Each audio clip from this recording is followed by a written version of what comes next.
2 दशक से भी ज्यादा पृथ्वी को चक्कर काटते हुए हबल टेलीस्कोप ने स्वर्ग का नया रहस्य हमारे सामने खोल दिया है, जिसे न पहले देखा गया न कभी कल्पना की गई थी। हबल ने एस्ट्रोनॉमी का पूरा चेहरा ही बदल दिया और इसने ब्रह्मांड की खोज में एक नया अध्याय जोड़ दिया है। स्वर्ग की लुभावने वाली सुंदरता मनुष्य को अंतराल में यात्रा करने की इच्छा को उत्तेजित करती है। जीवन के सबसे गहरे सवालों का जवाब ढूंढने के लिए, यानी हमारे अस्तित्व की शुरुआत कैसे हुई और ये कैसे निश्चित हुआ। लेकिन विश्वासियों के लिए इन सवालों का जवाब पाने के लिए स्पेस में यात्रा करने की कोई जरूरत नहीं, क्योंकि जो सबसे पहले स्वर्ग से पृथ्वी पर आया था वो अपने साथ सारे जवाब लेकर आया हमारे भूतकाल, वर्तमान काल और भविष्य के बारे में। यीशु ने खुद को शारीरिक रूप में इस पृथ्वी पर मानवता के सामने प्रकट किया, मनुष्य बनकर, मनुष्य के साथ वास करके, क्रूस पर उसकी मृत्यु के समय तक और फिर उसका पुनरुत्थान और स्वर्ग में उठाया जाना।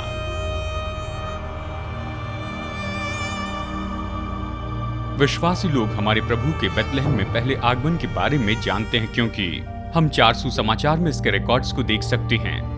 और शायद आप ये जानकर चौंक जाएंगे कि उसके दूसरे आगमन के बारे में जो वचन है वो उसके पहले आगमन की तुलना में बहुत ज्यादा है, यानी ये तो उस एक के बदले में 8 हैं। विद्वान मानते हैं कि यीशु मसीह के दूसरे आगमन के बारे में 1845 वचनों में बताया गया है। नए नियम में 260 अध्याय हैं और इन अध्यायों में 321 बार उसके दूसरे आगमन के बारे में बताया गया है। उसकी वापसी के बारे में पुराने नियम के लगभग 17 किताबों में बताया गया है। नए नियम के लेखक 27 किताबों में से 23 किताबों में उसके वापसी के बारे में लिखते हैं।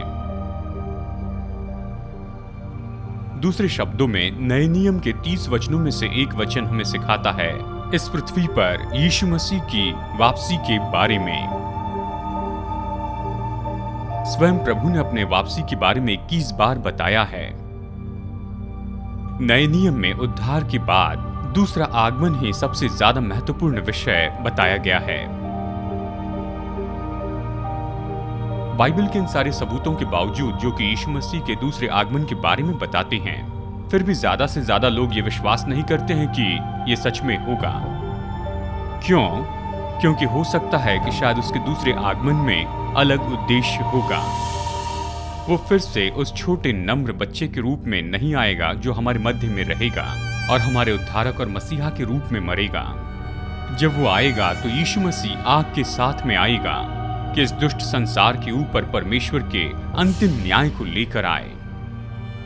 तो फिर ये कौन है जो फिर से एक बार स्वर्ग से पृथ्वी पर आएगा कि इस पृथ्वी के लिए परमेश्वर की मुख्य योजना को पूरी करे? यीशु मसीह जो विजयी है, the agent of the apocalypse.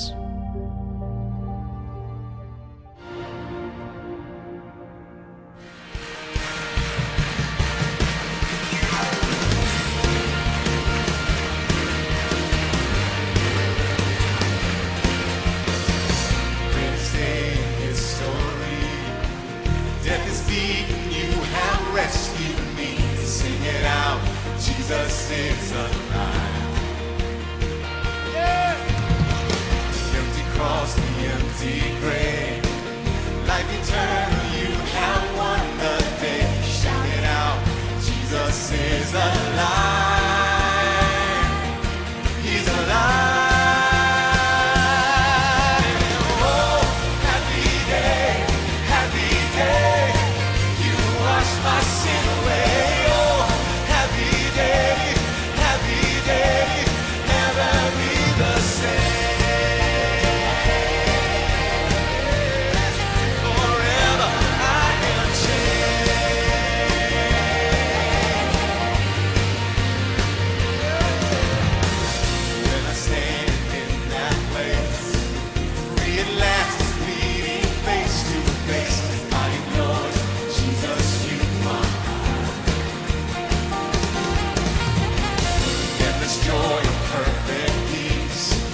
आप देख रहे हैं टर्निंग पॉइंट डॉक्टर डेविड जर्मिया के साथ।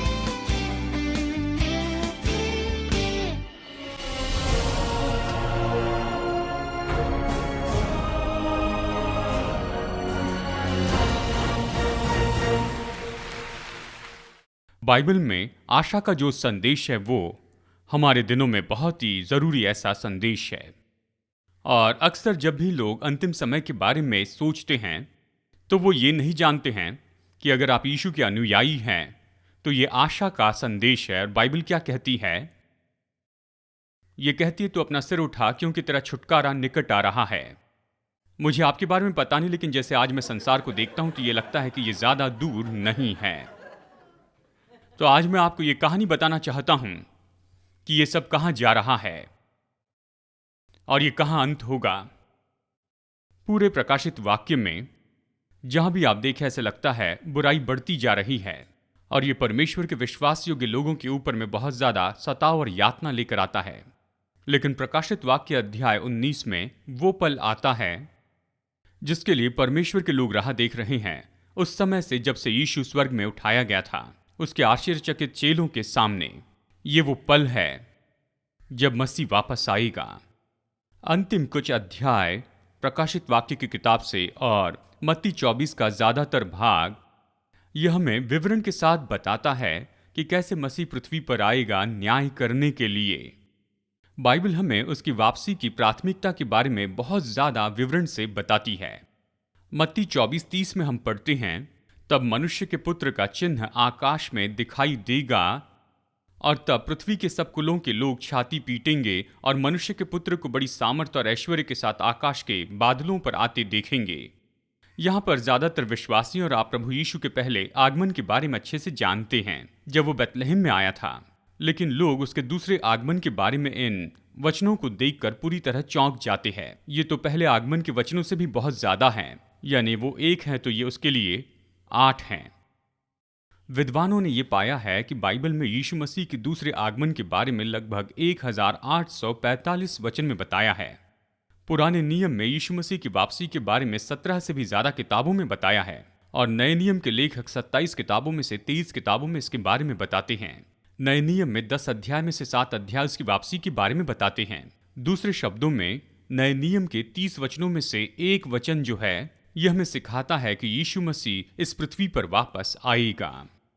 स्वयं प्रभु यीशु मसीह ने अपनी वापसी के बारे में 21 बार बताया है और यह सच्चाई कि मसीह का दूसरा आगमन वचन में इतनी मजबूती से बताया गया है, वो ये दर्शाता है कि यह घटना परमेश्वर के लिए महत्वपूर्ण है और इसके परिणाम में यह हमारे लिए भी महत्वपूर्ण हो। और पूरे बाइबल में इसके बारे में बताया है। आप जहां भी देखिए ये तो दिलचस्प है। यहां तक कि उत्पत्ति की किताब से मैं भी आपको दिखाऊंगा। बाइबल इब्रानियों 9:28 में ये कहती है, जो लोग उसकी बाट जोहते हैं उनके उद्धार के लिए दूसरी बार बिना पाप उठाए हुए दिखाई देगा। और ये सच में उत्पत्ति की किताब में ही शुरू हुआ है। क्या आप जानते हैं हनोक मसीह के दूसरे आगमन के बारे में दर्शाता है? यहूदा बताता है कि हनोक यीशु के दूसरे आगमन को दर्शाता है। यहूदा 14 और 15 में वो यही तो कहता है। हनोक ने जो आदम से 7वीं पीढ़ी में था, इनके विषय में ये भविष्यवाणी की, देखो प्रभु अपने लाखों पवित्रों के साथ में आएगा कि सबका न्याय करे और सब भक्तिहीनों को उनके अभक्ति के सब काम के विषय में जो उन्होंने भक्तिहीन होकर किए हैं और उन सब कठोर बातों के विषय में जो भक्तिहीन पापियों ने उसके विरुद्ध में कही है, दोषी ठहराए। क्या ये दिलचस्प नहीं? हनोक ने उत्पत्ति की किताब में कहा कि यीशु वापस आएगा। दानियल भविष्यवक्ता ने कहा कि यीशु वापस आएगा। वो अपने भविष्यवाणी के सपनों के लिए जाना गया और ऐसे एक सपने में उसने यीशु के बारे में बताया, मैंने रात में स्वप्न में देखा और देखो मनुष्य के संतान सा कोई आकाश के बादलों समेत आ रहा था और वो अति प्राचीन के पास पहुंचा और उसको वे उसके समीप लाए तो उसको ऐसी प्रभुता, महिमा और राज्य दिया गया कि देश देश और जाति जाति के लोग सब उसके अधीन हो। उसकी प्रभुता सदा तक अटल और उसका राज्य अविनाशी ठहरा। और ये कहता है कि उसका राज्य अविनाशी ठहरा। और जकरिया भविष्यवक्ता ने बताया है उस अंतिम युद्ध के बारे में जो मसीह और उस ख्रिस्त विरोधी में होगा। और यहाँ तक कि स्वयं प्रभु यीशु ने अपने शब्दों में इस तरह से कहा है, क्योंकि जैसे बिजली पूर्व से निकलकर पश्चिम तक चमकती है, वैसे ही मनुष्य के पुत्र का भी आना होगा। उन दिनों के क्लेश के तुरंत बाद सूर्य अंधियारा हो जाएगा और चंद्रमा का प्रकाश जाता रहेगा और तारे आकाश से गिर पड़ेंगे और आकाश की शक्तियां हिलाई जाएगी। तब मनुष्य के पुत्र का चिन्ह आकाश में दिखाई देगा और पृथ्वी के सब कुलों के लोग छाती पीटेंगे और मनुष्य के पुत्र को बड़ी सामर्थ और ऐश्वर्य के साथ आकाश के बादलों पर आते देखेंगे। वो तुरही के बड़े शब्द के साथ अपने दूतों को भेजेगा और वे आकाश के इस छोर से उस छोर तक चारों दिशाओं से उसके चुने हुओं को इकट्ठा करेंगे। ये यीशु के शब्द हैं। यीशु ने कहा एक दिन वो वापस आएगा और जब वो आएगा तो ये रैप्चर जैसे होगा, जब हम प्रभु से मिलने के लिए आकाश में उठाए जाएंगे। ये गुप्त होगा केवल विश्वासियों के लिए, लेकिन जब वो दूसरी बार आएगा तो बाइबल कहती है इस पृथ्वी पर का हर एक व्यक्ति इस बात का गवाह होगा। और स्वर्गदूत ने भी इसके बारे में कहा। याद है जब यीशु आसमान में उठा लिया गया तो याद है उन्होंने क्या कहा? उन्होंने कहा हे गलीली पुरुषों, तुम क्यों खड़े आकाश की ओर देख रहे हो? यही यीशु जो तुम्हारे पास से स्वर्ग पर उठा लिया गया है, जिस रीति से तुमने उसे स्वर्ग को जाते देखा उसी रीति से वो फिर आएगा। जैसे वो उठाया गया वैसे ही वो वापस आएगा। पौलुस थिस्सलुनी की पत्री में इस तरह कहता है, उस समय जबकि प्रभु यीशु अपने सामर्थी दूतों के साथ में धधकती हुई आग में स्वर्ग से प्रकट होगा और जो परमेश्वर को नहीं मानते और हमारे यीशु के सुसमाचार को नहीं मानते उनसे पलटा लेगा।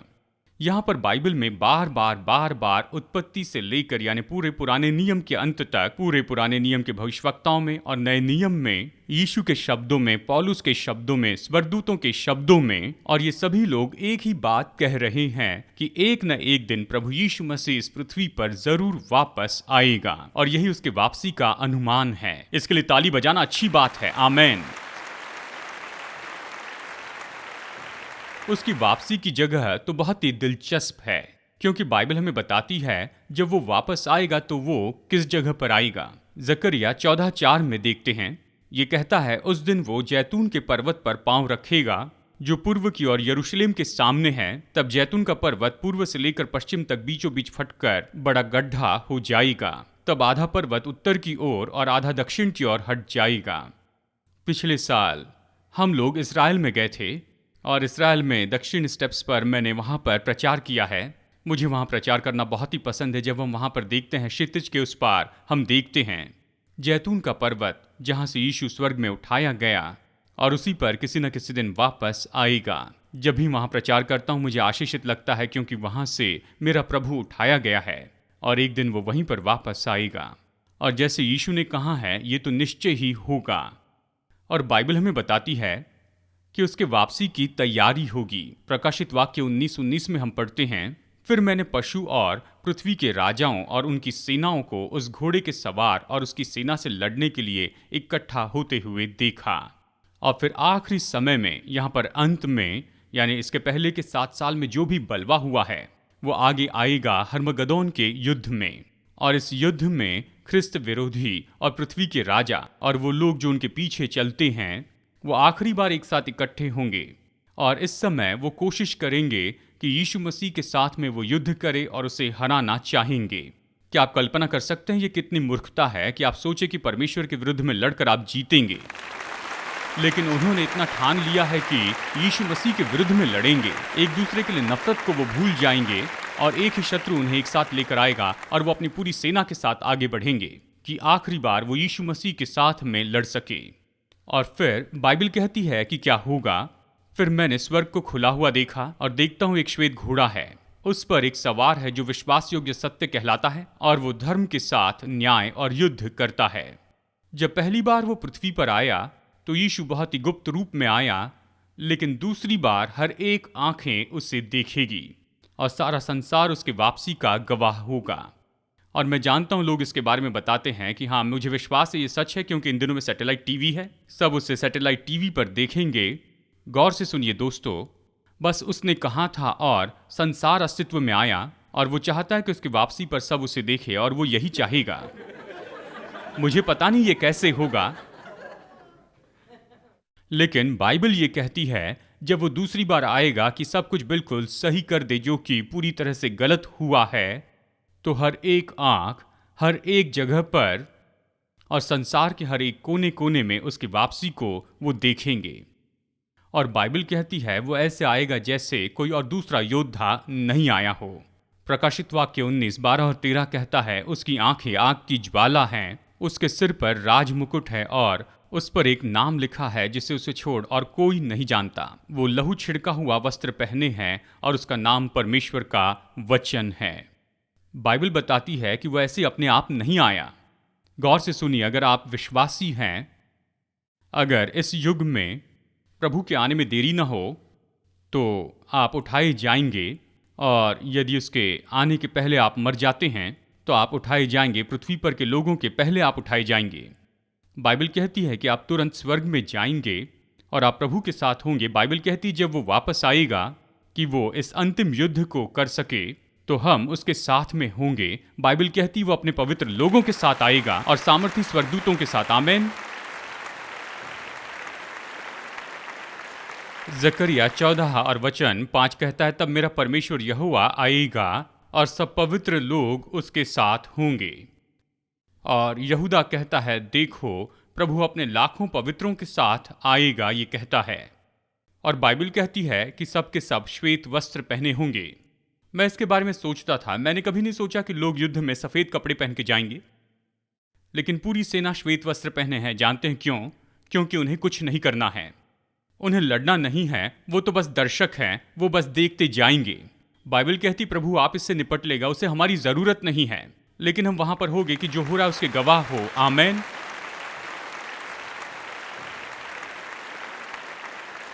और बाइबल कहती है कि वो तो धार्मिकता से न्याय करने वाला है। जाति जाति को मारने के लिए उसके मुंह से एक चोखी तलवार निकलती है। वो लोहे का राजदंड लिए हुए उन पर राज्य करेगा और सर्वशक्तिमान परमेश्वर के भयानक प्रकोप की जलजलाहट की मदिरा के कुंड में दाख रौंदेगा। बाइबल हमें बताती है कि एक दिन सर्वशक्तिमान प्रभु सब कुछ ठीक करेगा। मुझे बाकी लोगों का पता नहीं। कई बार पिछले कुछ हफ्तों से मैंने ऐसे महसूस किया कि मानो नरक ने अपने द्वार खोल दिया और जो भी बुराई उसमें हो सबको उसने बाहर आने दिया है। और जब भी मैं टेलीविजन ऑन करता हूँ, देखिए मेरी परवरिश ऐसे परिवार में हुई जहाँ पर बाइबल का वचन पढ़ा जाता है। मुझे याद है जब मैं दानियल का अध्ययन कर रहा था, मैंने कहानी पढ़ी राजा नबूकदनेस्सर की, जो कि नफरत से भरा व्यक्ति था। और एक दिन उसके शत्रु ने उसके 7 बेटों को पकड़ लिया था और उस शत्रु ने उसके सारे बच्चों की आंखें निकाल दी और पिता की आंखें सबसे आखिरी में निकाली, ताकि उसे सबसे आखिरी बात याद रहे कि उसके सारे बच्चों की आंखें उसके सामने निकाली गई। आप इतिहास में उस समय के बारे में पढ़ते हैं कि उनका सिर काट दिया जाता था। मुझे नहीं लगता था कि मेरे दिनों में कभी मैं ये शब्द सुनूंगा, लेकिन ये हो रहा है। और यहाँ तक कि बच्चे, जवान और यहाँ तक कि शिशुओं के साथ, और उन्हें बड़े कब्र में फेंक दिया जा रहा है। आप कैसे ऐसी भयानक बातों के साथ में निपट सकते हैं? मैंने कई लोगों से कहा है, मुझे लगता है कि नरक बहुत गर्म होगा ऐसे लोगों के लिए जो ऐसे लोगों को यातना देते हैं। आप सोच रहे हैं ये सब कुछ कैसे ठीक होगा? आप कहते हैं परमेश्वर क्यों कुछ नहीं करता है? मैं आपको बताऊं, परमेश्वर कुछ करने वाला है। वो वापस आकर सब ठीक कर देगा।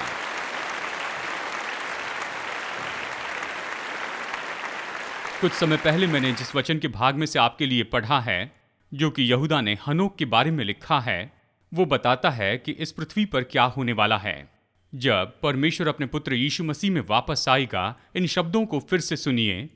हनोक ने भी, जो आदम से 7वीं पीढ़ी में था, इनके विषय में ये भविष्यवाणी की और उसने कहा, देखो प्रभु अपने लाखों पवित्रों के साथ आया कि सबका न्याय करे और सब भक्तिहीनों को उनके अभक्ति के कामों के विषय में जो उन्होंने भक्तिहीन होकर किए हैं, और उन सब कठोर बातों के विषय में जो भक्तिहीन पापियों ने उसके विरुद्ध में कही है, दोषी ठहराए। देखिए यहाँ पर 4 बार भक्तिहीन ये शब्द आता है।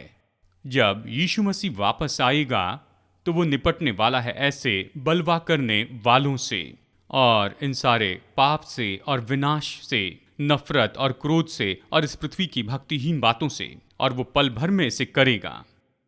ज्यादा समय नहीं लगेगा, बस पल भर में होगा। बाइबल कहती है कि उसका उद्देश्य है कि सब सही कर ले उन सारी बातों को जो अभी उद्देश्य से बाहर चली गई हैं। और फिर बाइबल हमें बताती है कि जब वो आएगा कि वो उन्हें दंड देगा जिन्होंने ये सारी गड़बड़ियां लाई हैं, उस समय के बिल्कुल अंत में। प्रकाशित वाक्य 19 वचन 17 और 18 और वचन 21 को गौर से सुनिए। फिर मैंने एक स्वर्गदूत को सूर्य पर खड़े हुए देखा। उसने बड़े शब्द से पुकार कर आकाश के बीच में उड़ने वाले सब पक्षियों से कहा, जाओ परमेश्वर के बड़े भोज के लिए इकट्ठे हो जाओ, जिसमें तुम राजाओं का मांस और सरदारों का मांस और शक्तिमान पुरुषों का मांस खाओ, घोड़ों का और उनके सवारों का मांस खाओ, और क्या स्वतंत्र क्या दास, क्या छोटे क्या बड़े, सबका मांस खाओ। सब पक्षी उसके मांस से तृप्त हो गए। अब हम प्रकाशित वाक्य 19 में हैं। यहाँ पर दिलचस्प बात है कि दो भोज हैं। एक भोज है मेमने के विवाह का और परमेश्वर का भोज है। और मैं सलाह दूंगा कि मेमने के विवाह के भोज में रिजर्वेशन कर लीजिए, क्योंकि परमेश्वर के भोज में आपका खाना बनेगा। अगर आप प्रभु को नहीं जानते तो आप ही का खाना बनेगा। सर्वशक्तिमान परमेश्वर इन सारी बातों को बहुत अच्छे शब्दों में हमें बताता है कि अभी हम परेशान हैं कि ये सारी बातें अभी किस तरह हो रही हैं। हम ऐसे प्रभु की सेवा करते हैं जो सब कुछ बस एक दिन में सब कुछ बिल्कुल ठीक कर सकता है। और इस समय दुष्ट का जो दंड है वो तो इतना भयानक होने वाला है कि परमेश्वर को पूरे संसार के पक्षियों को आने की आज्ञा देनी होगी कि इतने बड़े विनाश के बाद पक्षी इनका भोज कर ले। और फिर बाइबल हमें बताती है कि ऐसे लोग जो कि इन सारी बुराइयों में जुड़े हुए हैं, उन्हें ऐसा प्रतिफल मिलेगा जो कोई भी पाना नहीं चाहेगा। वचन 20 और 21 कहता है, वो पशु और उसके साथ वो झूठा भविष्यवक्ता पकड़ा गया, ये दोनों जीते जी उस आग की झील में जो गंधक से जलती है डाले गए।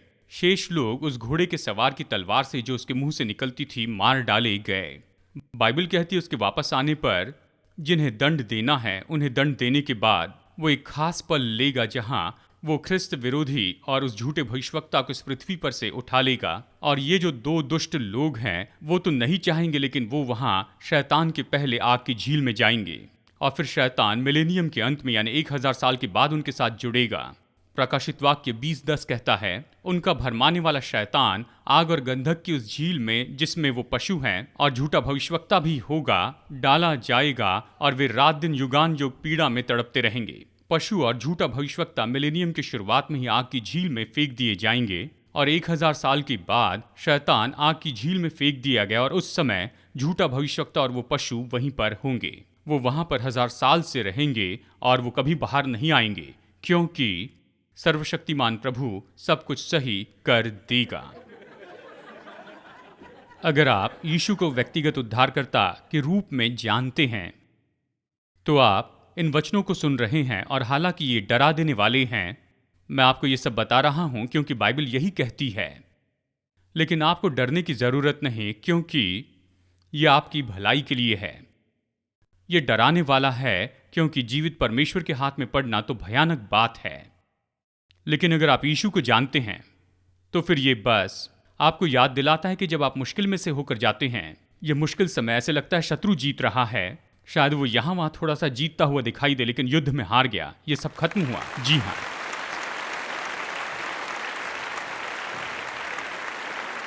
और बाइबल कहती है कि जब यीशु वापस आएगा तो वो अपने मुंह के श्वास से इनके साथ में निपट लेगा। मैं इसके बारे में परेशान होना नहीं चाहता हूं। बस यीशु यहां पर इस पृथ्वी पर आएगा और वो करेगा और सब खत्म हो जाएगा, सब खत्म होगा, क्योंकि ये वही है जिसने कहा और संसार अस्तित्व में आ गया। ये वही है जो सब कुछ बिल्कुल सही कर देगा, और बाइबल कहती है कि हम उसके साथ सदा रहेंगे क्योंकि हमने उस पर विश्वास किया है। अगर आप यीशु को जानते हैं, जैसे कि बाइबल कहती है कि यीशु के आने के समय अगर आप जीवित रहें कि आप उसके पास उठाए जाएंगे कि स्वर्ग में उसके साथ में रहे। और अगर उसके वापस आने के पहले आप मर जाते हैं तो बाइबल कहती है मसीह में मरे हुए पहले जी उठेंगे, और हम जो जीवित और बचे हुए हम उठाए जाएंगे ताकि हम प्रभु के साथ में सदा के लिए रहे। अगर आप विश्वासी हैं तो यह सब पूरा हुआ, पर विश्वासी नहीं हैं तो बस एक ही तरीका है जिसके द्वारा आप सुरक्षित रह सकते हैं इस भयानक न्याय से जो इस संसार पर आने वाला है, और आग की झील में उस अनंत दंड से बचेंगे। वो यही है कि आज ही आप यीशु मसीह पर भरोसा कीजिए। और मैं इस बात के बारे में जिज्ञासा से तीव्रता से भरा हूँ इस सीरीज में जो मैं सिखा रहा हूँ और इस किताब में जो मैंने अभी रिलीज की है, क्योंकि मैं विश्वास करता हूँ हमारे पास बहुत कम समय है कि लोगों को स्वर्ग में आने के बारे में बताएं। और मैं आपको बताना चाहता हूँ, अगर आप यीशु को नहीं जानते हैं तो उस पर विश्वास कीजिए। मैं कुछ पल में आपको ऐसा करने का मौका दूंगा। मैं निश्चित करना चाहता हूँ कि आप जान ले कि बाइबल कहती है कि आज ही उद्धार का दिन है।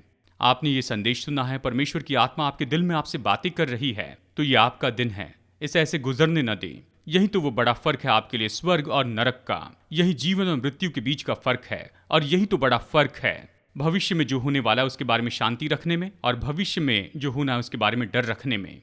मैं चाहता हूं आप जान ले, प्रभु आपसे प्रेम करता है, हमेशा करता आया है, कि उसने आपके लिए योजना बनाई कि आपको स्वर्ग में लेकर जाए।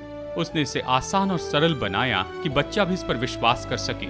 लेकिन मेरा परमेश्वर किसी पर कोई जबरदस्ती नहीं करता है। वो अपनी भेंट देता है और राह देखता है कि आप उसे ले लें। और मैं आपसे कहता हूं कि आज आप प्रार्थना कीजिए कि आप इस वरदान को लें और यीशु मसीह को ले लें। टर्निंग पॉइंट पर आज का संदेश देखने के लिए बहुत बहुत धन्यवाद। मैं आशा करता हूं कि आप प्रभु वचन से प्रोत्साहित हुए हैं और आपने और भी जाना है कि हमारे प्रेमी परमेश्वर के साथ में संबंध रखने का मतलब क्या होता है। अगर आप उसके साथ व्यक्तिगत संबंध में नहीं हैं पर शुरू करना चाहते हैं तो आज आप इसे कर सकते हैं। आपको बस इतना ही करना है कि उद्धार का मुफ्त का वरदान आप पालें, अपने पापों से पश्चाताप करें और प्रभु यीशु मसीह को उद्धारकर्ता और प्रभु स्वीकार करें। अगर आपने विश्वास का एक कदम उठाया तो मैं आपको प्रोत्साहित करता हूं कि आप भरोसेमंद सेवकाई के साथ जुड़ जाइए या लोकल चर्च के साथ, और किसी को आप अपने निर्णय के बारे में बताइए। मैं विश्वास करता हूं कि आप अपने नए विश्वास में बढ़ते चले जाएंगे। प्रभु आपको आशीष दे। अगली बार मुलाकात होगी यहीं पर टर्निंग पॉइंट में।